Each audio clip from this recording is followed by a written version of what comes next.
Assalamualaikum warahmatullahi wabarakatuh.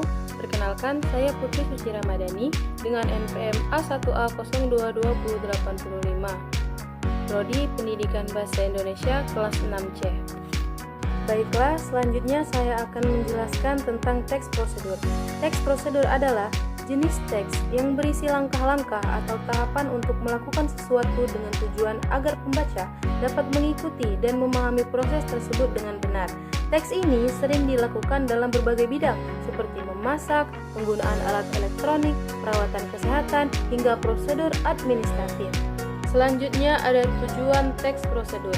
Tujuan utama teks prosedur adalah memberikan panduan atau instruksi yang jelas dan sistematis agar semua aktivitas dapat dilakukan dengan benar dan efisien. Dengan adanya teks prosedur, seseorang dapat menghindari kesalahan dalam melakukan suatu tindakan. Ciri-ciri teks prosedur.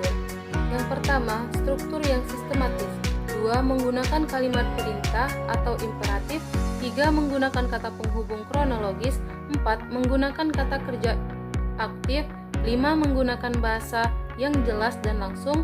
6. Memuat alat dan bahan jika diperlukan. 7. Bersifat objektif. 8. Dapat disertai gambar atau diagram. Di slide keempat ada struktur teks prosedur. Yang pertama, tujuan menjelaskan maksud atau hasil akhir yang ingin dicapai dalam teks prosedur. Yang kedua, bahan dan alat menyebutkan bahan atau alat yang diperlukan untuk menjalankan prosedur tertentu jika ada. Yang ketiga, langkah-langkah menjelaskan urutan langkah yang harus dilakukan secara sistematis agar prosedur dapat dilakukan dengan benar.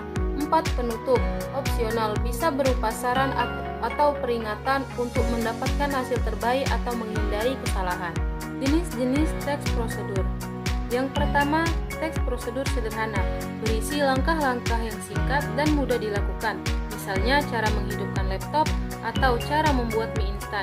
Yang kedua, prosedur kompleks, memiliki langkah-langkah yang lebih rinci dan panjang, misalnya cara membuat KTP elektronik atau cara memasak rendang.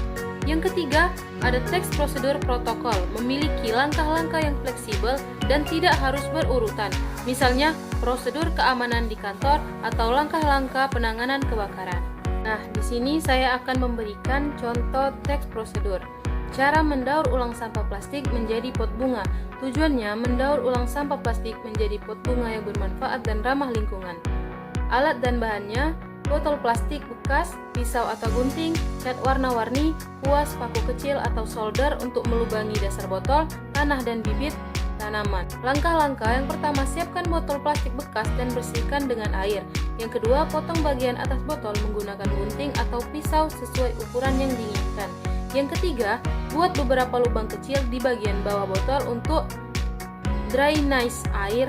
Yang keempat, hias bagian luar botol dengan cat warna-warni sesuai selera. Yang kelima, biarkan cat mengering agar tidak mudah luntur. Yang keenam, isi botol dengan tanah hingga hampir penuh. Yang ketujuh, tanam bibit tanam yang diinginkan ke dalam pot botol plastik. Yang kedelapan, siram tanaman dengan air secukupnya. Yang kesembilan, letakkan pot bunga di tempat yang terkena sinar matahari cukup. Yang kesepuluh, pot bunga dari daur ulang plastik siap digunakan. Selanjutnya ada manfaat teks prosedur.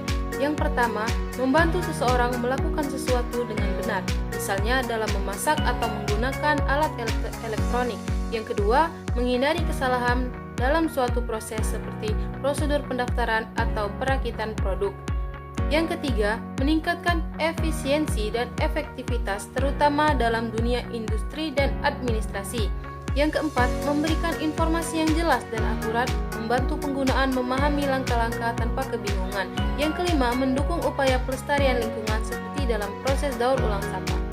Yang terakhir, kesimpulan. Dapat kita simpulkan dari yang kita bahas sebelumnya, teks prosedur sangat penting dalam kehidupan sehari-hari karena membantu seseorang melakukan sesuatu dengan cara yang benar dan sistematis. Penggunaan bahasa yang jelas, langkah-langkah yang sistematis, dan struktur yang logis merupakan kunci utama dalam penyusunan teks prosedur dengan baik. Dengan memahami teks prosedur, seseorang dapat menjalankan tugas atau instruksi dengan lebih mudah dan tepat. Baiklah, cukup sekian materi yang bisa saya sampaikan. Saya ucapkan terima kasih. Wassalamualaikum warahmatullahi wabarakatuh.